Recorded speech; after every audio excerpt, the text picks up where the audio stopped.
இனியவர்களே, புத்தகம் பேசுகிறது என்ற நிகழ்ச்சி வழியாக மீண்டும் உங்களை சந்திப்பதில் பெரும் மகிழ்ச்சி அடைகின்றேன். அன்பான வணக்கத்தை தெரிவித்துக் கொள்கிறோம். வணக்கம். இனியவர்களே, புத்தகம்தான் ஒவ்வொரு மனிதனையும் பண்படுத்தும் அருமையான நண்பன். ஒரு சமூகத்தை செதுக்கும் சிற்பி புத்தகம். ஏதோ பிறந்தோம் வளர்ந்தோம் என்பது இல்லை, இப்படித்தான் இருக்க வேண்டும் என்பதை சொல்லித் தருவது புத்தகங்களாக இருக்கின்றது.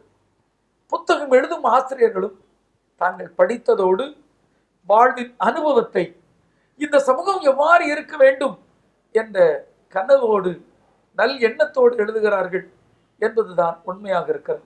ஆகவே நாமெல்லாம் புத்தகத்தை நிறைய படிக்க வேண்டும் என்ற எண்ணத்தோடு தான் புத்தகம் பேசுகிறது என்ற இந்த நிகழ்ச்சியை வழங்கி கொண்டிருக்கின்றோம். இன்று மிக அருமையான எழுத்தாளர், அருமையான பத்திரிகையை, கட்டுரைகளை, புத்தகத்தை எழுதக்கூடிய அருமையான அன்பு சகோதரரை நாம் சந்திக்க வந்திருக்கின்றோம். அவர் கோட்டார் மறை மாவட்டத்திலே கிருத்நகர் பங்கிலே இருக்கின்றார். அவரது இனிய பெயர் பிரிட்டோவாக இருக்கிறது. அன்பு சகோதரர் பிரிட்டோவுக்கு உங்கள் சார்பாக அன்பான வணக்கத்தை தெரிவித்துக் கொள்கிறேன். வணக்கம் பிரிட்டோ. பிரிட்டோ, உங்களை பார்ப்பதில் மிக்க மகிழ்ச்சி. நீங்கள் ஒரு நல்ல எழுத்தாளர், நல்ல ஒரு சிந்தனைவாதி, அதுவும் அருமையான ஒரு புத்தகத்தை, அருமையான பத்திரிகைகளை நடத்தி கொண்டு இருக்கின்றீர்கள். உங்களை பற்றி ஒரு ஆராய்ச்சி கட்டுரையே எழுதப்பட்டிருக்கிறது என நினைக்கும் பொழுது பெரும் மகிழ்ச்சியாக இருக்கிறது. இந்த புத்தகம் எழுத வேண்டும், கட்டுரைகள் எழுத வேண்டும், எழுத்து ஆர்வம் எப்பொழுது உங்களுக்கு வந்தது சொல்லுங்களேன். என்னுடைய தாத்தா ஒரு எழுத்தாளராக சில புத்தகங்கள் எழுதியிருக்காங்க அப்படிங்கிற செய்தி வந்து நம்மளும் எழுதணும் அப்படிங்கிற ஒரு ஆர்வத்தை கொண்டு வந்தது. அதுக்கப்புறமா வந்து என்னுடைய வாழ்க்கையில் நான் வந்து வீட்டுக்குள்ளே தான் நம்மளோட அப்படியே உட்காந்து வீட்டில் உள்ளவர்களோடு பேசி அப்படியே வாழும்போது நிறைய பத்திரிகைகள் படிக்கக்கூடிய வாய்ப்பு அதிகமாக கிடைத்தது. அப்படி படிக்கும்போது இந்த தினமலரில் வந்த வாரமலருங்கிற ஒரு இதழில் வந்து அந்துமணி அப்படின்னு சொல்லி ஒருத்தர் வந்து நிறைய கட்டுரைகள் எழுதிட்டு இருந்தார். அது சுற்றுலா போய் அந்த கட்டுரைகளை எழுதுவார். ஸோ அந்த அந்துமணிங்கிற கேரக்டர் வந்து ஒரு எழுத்தின் மீது, ஒரு ஊடகங்களின் மீது ஒரு தாக்கத்தை ஏற்படுத்திச்சு. அதோட பலன்தான் தொடர்ந்து நான் வந்து எழுத ஆரம்பித்தது.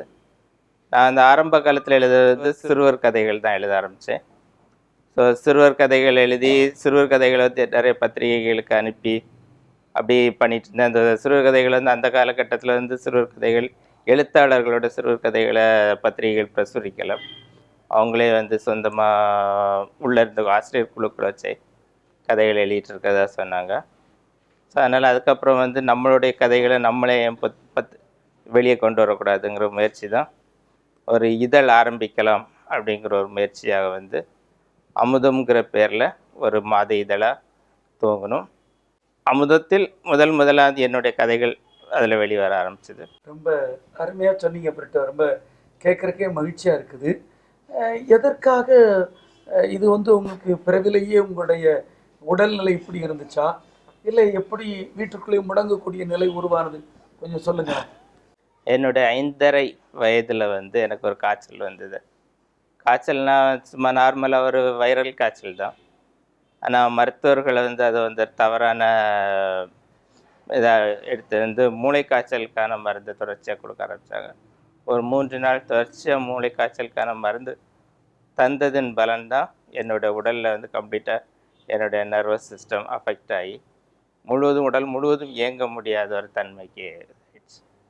இப்படிப்பட்ட ஒரு சூழல், நீங்கள் இதை எப்படி ஏற்றுக்கொண்டீர்கள்?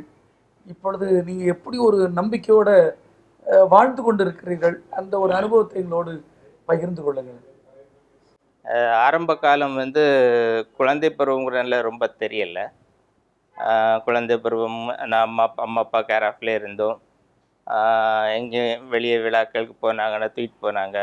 5.5 வயசு பையங்கிறதுனால அது வந்து எனக்கு அதிகமாக தெரியவில்லை. அப்புறம் ஒரு பருவத்துக்கு ஒரு 12 வயது ஆகும்போது அம்மா அப்பாவால் தூக்க முடியாத ஒரு சூழ்நிலை வரும்போது தான் நான் முழுவதுமாக வீட்டுக்குள்ளாடி ஆனது. அப்போ வந்து கம்ப்ளீட்டாக என்னுடைய துணை வந்து நூல்களும் புத்தகங்களும் தினசரி நாளிதழ்களும் தான். ஸோ படிக்கிறது, ஏதாவது வாசிக்கிறது, நண்பர்களோட விளையாடுறது, அந்த மாதிரி தான் என்னோட பொழுது போச்சு. ஒரு குறிப்பிட்ட வயதுக்கு அப்புறம் வந்து அதை பற்றிய ஒரு உணர்வு, நம்ம வெளியே போக முடியலை, நம்மளால் யாரு கூடயும் விளையாட முடியலை அப்படிங்கிற ஒரு ஃபீலிங் வந்துச்சு. அந்த பருவத்தில் வந்து ஒரு ஜெபம் செய்யக்கூடிய ஒரு ஊழியர் வந்திருந்தார். ஸோ அவர் வந்து சொன்னார், நீங்கள் திருவிவிலியத்தை வந்து முதல்ல இருந்து கடைசி வரைக்கும் படிச்சுட்டே வாங்க. வரும்போது அதில் வந்து ஏதாவது ஒரு வாசகம் உங்களுடைய மனதை ரொம்ப தொடும். ஸோ அந்த வசனம் வந்து கடவுள் உங்களுக்கு கொடுத்துருக்கக்கூடிய மெசேஜ். நீங்கள் அதை வைத்து உங்கள் வாழ்க்கையில் ஜெபம் பண்ணுங்க அப்படின்னு சொன்னார். நான் வந்து படிச்சுட்டே வந்தேன். முதல்ல இருந்தே துவக்க நூல்ல இருந்தே படிக்க ஆரம்பித்தேன். படிக்க ஆரம்பித்து கிட்டத்தட்ட ஒரு எல்லாம் பின்பகுதி வரும்போது 2 கொரிந்தியரில் 12:9 உன்னுடைய பலகீனத்தில் என் பலம் வெளிப்படும், என் பலம் உனக்கு போதும் அப்படின்னு சொல்கிற அந்த வசனம் வந்து என்னை ரொம்ப தொட்டது. ஸோ அதுக்கப்புறமா தான் நான் வந்து வாழ்க்கையில் சரி நம்மளை வச்சு கடவுள் ஏதோ செய்ய போகிறார் அப்படிங்கிற ஒரு நம்பிக்கை இருந்தது. அந்த நம்பிக்கையின் வெளிப்பாடு தான் சரி நம்ம இவ்வளோ நாளும் படித்து தெரிந்து கொண்ட நமக்கு தெரிந்த நல்ல செய்திகளை மக்களுக்கு சொல்லுவோம் அப்படிங்கிற ஒரு முயற்சிக்கு வந்தேன். இந்த எழுத்து பணியில் உங்களுடைய பெற்றோர், உங்களுடைய உற்றார் உறவினர் எந்த வகையில் உங்களுக்கு உதவியாக இருக்கிறாங்க? என்னுடைய பள்ளி வாழ்க்கையாக இருந்தாலும் சரி, அது நல்ல குடும்பம், நல்ல ஒரு பல்கலைக்கழகம்னு சொல்லுவாங்க இல்லையா, அது மாதிரி எனக்கு இன்னைக்கு இருக்கிற நாம் பெற்றிருக்கக்கூடிய அறிவு என்னுடைய பெற்றோரிடமிருந்தும் என்னோட உறவினர்கள் என்னுடைய ஒரு வீட்டில் இருந்தும் நான் பெற்றுக்கொண்டது தான். அவங்களுடைய ஒத்துழைப்பு தான் நான் இன்னைக்கு இவ்வளோ நாளும் தொடர்ந்து எழுதிட்டுருக்கிறதுக்கு. அப்புறம் பத்திரிகையாக இதை வெளிக்கொண்டு வரணும் அப்படின்னு ஒரு முயற்சி பண்ணுவோம். என்னோடய எழுத்துக்களை வெளியே கொண்டு வர்றதில் என்னோடய சித்தப்பா, என்னோடய சித்தியோட ஹஸ்பண்ட் எஃப்ஏ சேவியர்னு சொல்லி அவங்க தான் எனக்கு முழு முயற்சியாக இதழாக வெளியே கொண்டு வந்து நடத்துகிறதுக்கு இத்தனை ஆண்டுகளும், சுமார் 14 ஆண்டுகளும் அவங்க எனக்கு உதவியாக இருந்துகிட்ருக்காங்க. ரொம்ப அருமை. நம்முடைய மாதா தொலைக்காட்சி சார்பாக அவர்களுக்கு எங்களுடைய பாராட்டுகளை தெரிவித்துக் கொள்கிறோம். நீங்களே எழுதுவீங்களா இல்லை வேற யாரையும் வச்சு எழுத வைப்பீங்களா? நானே தான் எழுதுவேன். பிறகு என்னோட அந்த எழுதுறதுங்கிறத விட இப்போ கொஞ்சம் டெக்னாலஜி வளர்ந்துடுச்சு. அதனால் என்னென்னா எல்லாமே டைப்பிங்கில் போயிடும். நீங்கள் அப்போ எல்லாத்தையுமே டைப்பிங் அடிச்சிருப்பீங்க என்ன? எப்படி டைப் அடித்து அதை பேஜ் செட் பண்ணுற வரைக்கும் நான் பண்ணிவிடுவேன். அப்புறம் நேரடியாக பிரிண்டிங் ப்ரெஸ்க்கு நேரடியாக அனுப்பி கொடுத்துடுவேன். உங்களுடைய எழுத்துக்காக நீங்கள் படிக்கக்கூடிய புத்தகங்கள் அல்லது பத்திரிகைகள்லாம் எப்படிப்பட்டவைகளாக இருக்குது? எனக்கு ரொம்ப பிடித்தது அப்படின்னா பயணம் சார்ந்த நூல்கள் ரொம்ப பிடிக்கும். அப்புறம் தன்னம்பிக்கை நூல்கள், நான் அந்த 2 தான் ரொம்ப விரும்பி படிக்கிறேன். பிறகு பயோகிராஃபி புத்தகங்கள், பிறருடைய வாழ்க்கையை தெரிந்து கொள்வதில் ரொம்ப ஆர்வம். ஏன்னா நான் என்ன நினைப்பேன், என்னுடைய இது என்னென்னா ஒருவருடைய வாழ்க்கையில் வந்து அவருடைய முழு அனுபவங்களும் முழு அறிவும் அதில் வெளிப்படுங்கிறது. அது தெரிந்து கொள்ளும்போது ஒரு 100 புத்தகங்கள் படித்ததுக்கான பலன் கிடைக்குங்கிறது என்னுடைய நம்பிக்கை. ரொம்ப நன்றி பிரிட்டோ. இந்த 5 வயதுலேயே இப்படி உங்களுடைய உடல்நிலை பாதிக்கப்பட்டுச்சு, எப்படி கல்வி அறிவு பெற்றீங்க? ஃபஸ்ட்டில் எங்கள் ஊரில் இருக்கக்கூடிய அலாய்சியஸ் நடுநிலைப்பள்ளி, அங்கே ஒரு சிஸ்டர் இருந்தாங்க, சிஸ்டர் விக்டோரியா அப்படின்னு சொல்லிட்டு. அவங்கள்ட்ட வந்து இப்படி பையன் வீட்டில் இருக்கான்னு சொல்லணும், அவங்க பார்க்க வந்தாங்க. வந்துட்டு அவங்க என்ன பண்ணாங்கன்னா, வீட்டில் எப்படி சும்மா வச்சுட்டு இருக்கக்கூடாது அப்படின்னு சொல்லிட்டு அவங்க என்ன பள்ளிக்கூடத்தில் சேர்த்தாங்க. அவங்க என்ன பள்ளியில் சேர்த்துட்டு என்ன பண்ணாங்கன்னா, அவங்களே ஒரு டியூஷன் டீச்சர் அரேஞ்ச் பண்ணி கொடுத்தாங்க. அந்த டீச்சர் என்ன பண்ணுவாங்கன்னா, அன்னைக்கு ஸ்கூலில் என்ன சப்ஜெக்ட் எடுக்கிறாங்களோ அதை வந்து எனக்கு வீட்டில் சொல்லிக் கொடுப்பாங்க. சொல்லிக் கொடுத்துட்டு பரீட்சை எழுதுறதும் அங்கேருந்து கொஸ்டின் பேப்பர் கொடுத்து விடுவாங்க. அப்படி பண்ணிவிட்டு ஒரு பெரிய பரீட்சை மட்டும் ஸ்கூலில் போய் எழுதுகிற மாதிரி பண்ணியிருந்தாங்க. ஸோ அந்த அப்படி ஒரு 8ஆம் வகுப்பு வரை வந்தது. அப்புறம் இந்த பள்ளிக்கூடத்தில் 8ஆம் கிளாஸ் வரை தான் இருந்தது. அப்புறம் ஸோ இது முடிச்சுட்டு அதுக்கு அடுத்ததாக வேறு பள்ளிக்கூடம் தேடினோம். வேறு பள்ளிகளில் சேர்த்துக்கொள்றதுக்கு யாரும் தயாரில்லை, ஏன்னா இந்த மெத்தடில் படிக்க வைக்க முடியாதுன்ட்டாங்க. பிறகு இன்னொரு பள்ளியில் அனுமதித்தாங்க, செயின்ட் ஆண்டனிஸ் ஹை ஸ்கூல் சொல்லி குர்சடியில் இருக்கிற ஸ்கூல். அங்கே 10ஆம் வகுப்பு வரதாக இருந்தது. ஸோ அதனால் 10ஆம் வகுப்பு வரைக்கும் அங்கே படித்தேன். 10ஆம் வகுப்பு அங்கே முடிச்சுட்டு அப்புறம் வேறு ஸ்கூல்களில் கிடைக்கல, அட்மிஷன் கிடைக்கல. அதனால் ப்ரைவேட்டாக எழுதினேன். ஆனால் அப்போ என்ன ஆயிடுச்சுன்னா என்னோட கை எழுதுகிற வேகம் ரொம்ப குறைவு. அதனால் பரீட்சை ஒரு 200 மார்க் பரீட்சையில் நான் ஒரு 70 மார்க் தான் அட்டன் பண்ண முடியும். ஸோ அதனால் அது வந்து கிடைக்கல. 10ஆம் வகுப்புக்கு மேலே அதுக்கு மேலே சர்டிஃபிகேட் கோர்ஸ் இல்லை, முடிந்தது. அப்ப நீங்க 10 வரைக்கும் தான் படிச்சிருக்கிறீங்க என்ன? சரி, இதற்கு உங்களுடைய கை எழுதுவதற்கு வேகம் இல்லை, இதற்கு நீங்க அரசுட்ட எழுதி எடுத்து அதிக இல்லை, நேரத்தை வாங்க அப்போ முடியும். அப்போ அந்த வாய்ப்பு இல்லை. ஏன்னா பிளைண்ட்ஸுக்கு மட்டும்தான் அந்த இது கொடுத்தாங்க. ஸோ அதுக்கு அடுத்த பிறகு நான் எழுதி முடித்த 2-3 ஆண்டுகளில் ஹேண்டிகேப்ஸ் எல்லாருக்குமே வச்சு எழுதலாம், உதவி கால் வைத்து எழுதலாம்ங்கிற இது கொண்டு வந்தாங்க. ஸோ அதனால் அப்புறம் நான் வந்து அந்த முயற்சி எடுத்துக்கொள்ளலை. தொலைநோக்கு வழியெல்லாம் இன்னைக்கு பல்கலைக்கழகங்களில் சேர்ந்து நாம படிக்கலாமே அப்படி? இல்லை, எப்படின்னாலும் என்னுடைய கை வேகம் வர்றது இல்லையா. அப்புறம் எனக்கு அந்த இதோட விட நம்ம வந்து எழுத்துத்துறைக்கு வந்தாச்சு. ஸோ இப்போ நினைப்பேன் சில நேரங்களில் படிப்போமா அப்படின்னு. சரி, ஓகே, நம்ம இல்லை, படிப்புக்கு கால நேரம் இல்லை, கிடையாது கிடையாது. நம்ம எப்பொழுதும் படிக்கலாம். ஆனா நீங்களே ஒரு பல்கலைக்கழகமால இருக்கிறீங்க, உங்களை வைத்து ஒரு அமுதம் ஆசிரியரின் வாழ்வும் பணியும் என்ற ஒரு ஆராய்ச்சி கட்டுரை எழுதியிருக்காங்களே, இது எந்த கல்லூரிக்காக எழுதப்பட்டது?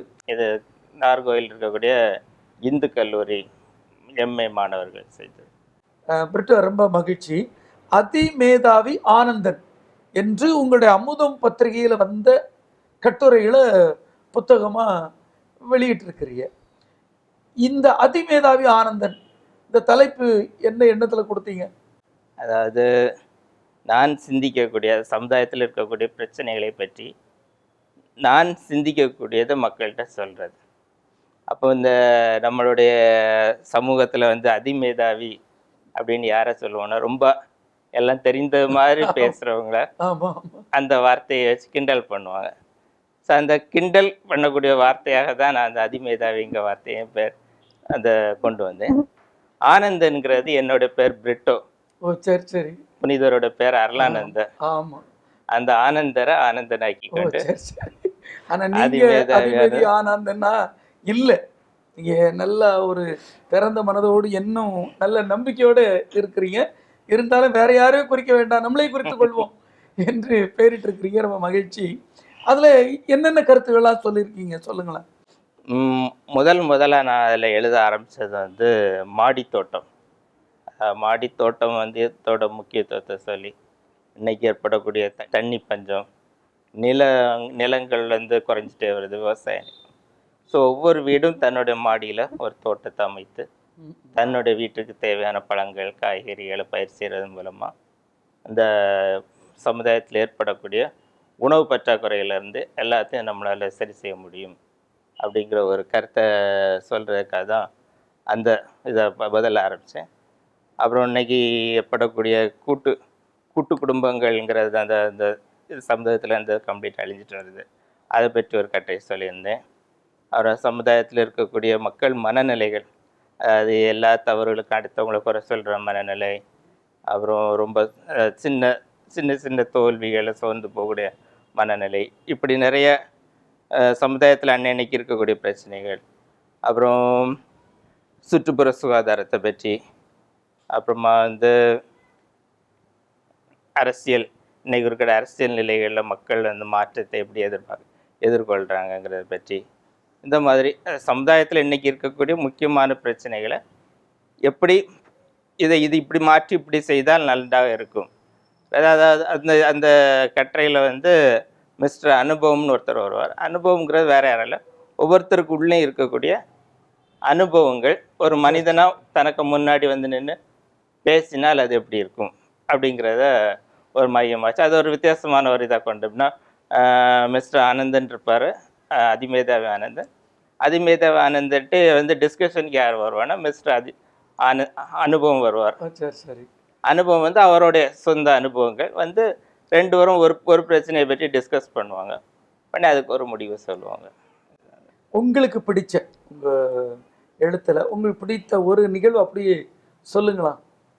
அது நான் வந்து எழுதினதில் சுற்றுப்புற தூய்மையை பற்றி, அப்புறம் சமுதாயத்தில் இருக்கக்கூடிய பிரச்சனைகளை பற்றி நான் எழுதினதில் வந்து ஒரு ஒரு வசனம் எழுதியிருந்தேன். அது வந்து நிறைய பேர் பிடிச்சிருந்து.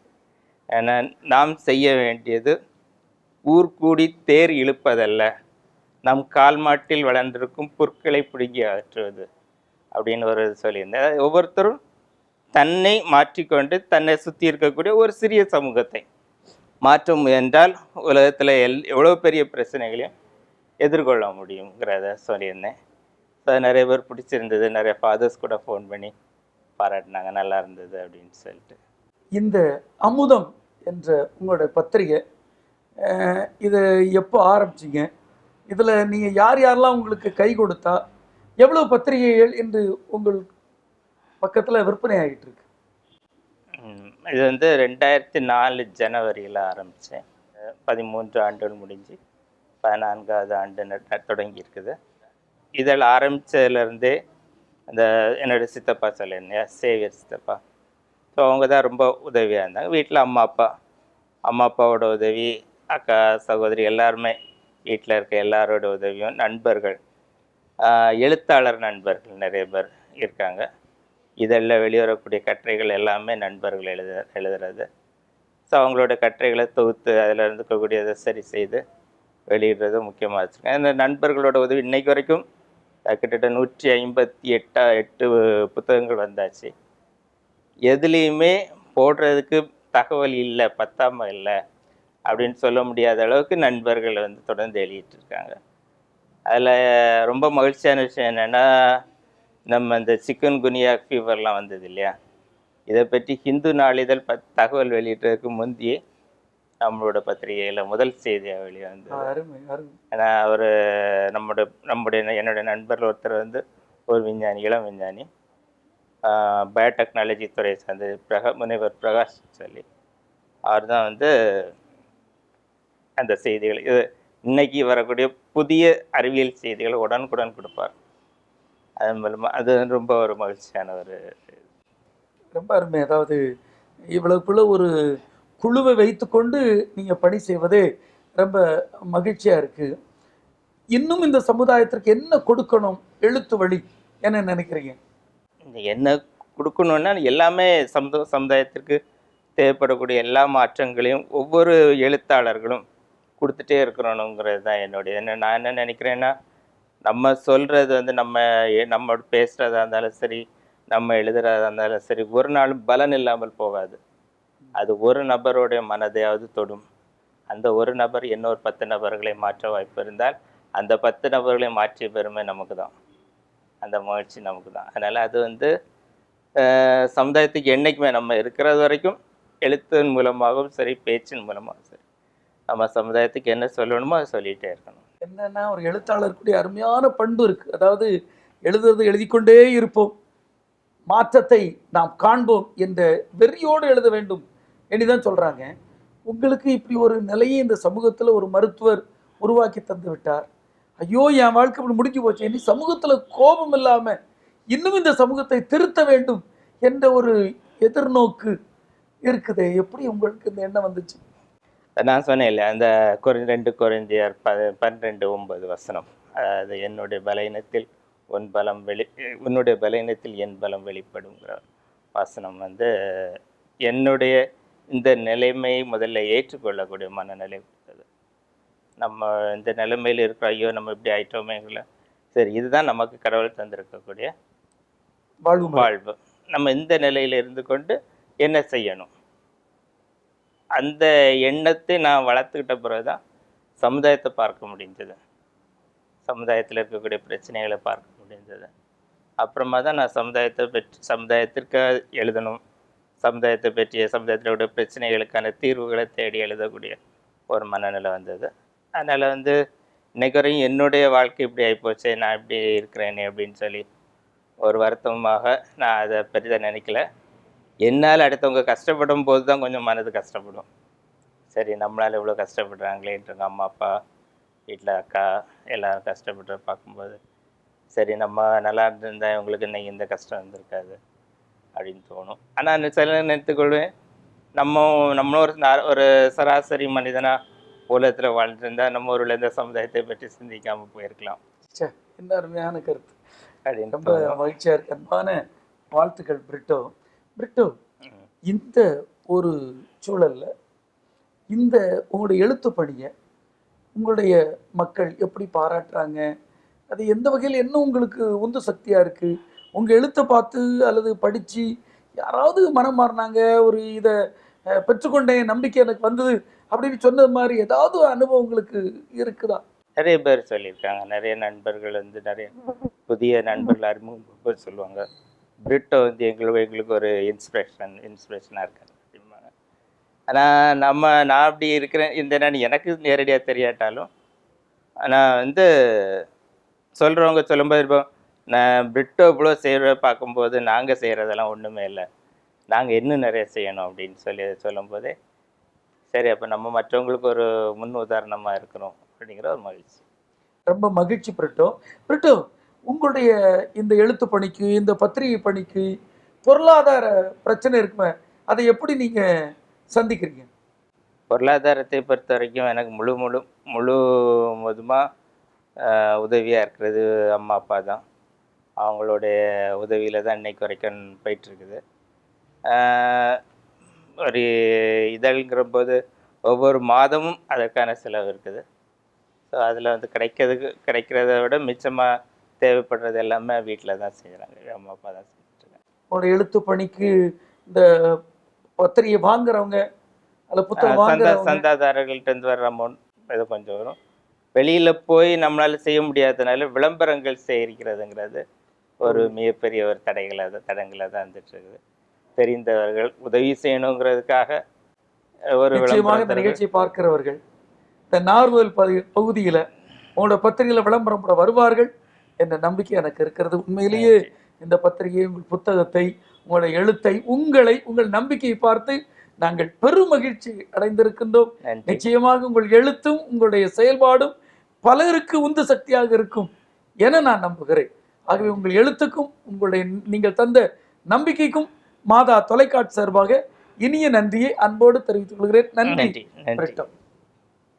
இனியவர்களே, புத்தகம் பேசுகிறது என்ற இந்த நிகழ்ச்சியில் உண்மையிலே நான் மெய்சிலிர்த்து போயிருக்கின்றேன். எழுத்தாளர்கள் பெரிய படிப்பாளிகளாக, பணக்காரர்களாக, இல்லை ஏழைகளாக இருந்திருக்கலாம். ஆனால் சமூகத்தால் இப்படிப்பட்ட ஒரு நிலைக்கு தள்ளப்பட்ட ஒருவர் அதனை ஏற்றுக்கொண்டு இறைவன் எனக்கு இந்த பலகீனத்தையும் பலமாக்க அருள் தந்திருக்கிறார் என்ற நல்ல எண்ணத்தோடு அருமையான எழுத்து பணியை, அதுவும் சமூகத்தை மாற்றுகின்ற எழுத்து பணியை செயல்படுத்துகிறார் என்று சொன்னார். உண்மையிலே இது பேரானந்தம். இவர் எழுத்தும் இந்த சமூகத்திற்கு பயனுள்ளதாகத்தான் இருக்கிறது. உண்மை.